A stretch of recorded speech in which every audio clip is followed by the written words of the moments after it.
Menteri Perhubungan Republik Indonesia Budi Karya Sumadi sempat meninjau pembangunan kereta api di Sulawesi Selatan. Selain untuk memastikan kereta api berjalan dengan baik, Menhub juga merencanakan adanya integrasi moda wisata melalui kereta api, penumpang dan logistik. Hal ini sebagai upaya untuk mendorong peningkatan ekonomi masyarakat melalui kunjungan wisatawan akan hadirnya kereta api Sulawesi. Satu adalah tentu penumpang. Ya, kita akan lakukan pasti nanti yang dari Baru, yang dari Garombong, dari Makassar gampang. Karena apa? Nanti di Mandai akan kita siapkan bus sampai ke bandara.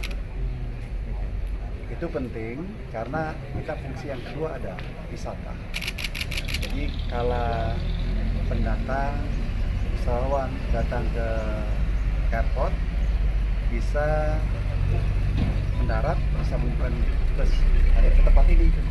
Jadi kita berharap dengan adanya kereta ini, maka kunjungan wisata di Rambang-Rambang ini bisa semakin ramai dan bisa terjangkau. Sehingga insya Allah fasilitas di kawasan wisata Rambang-Rambang ini kita akan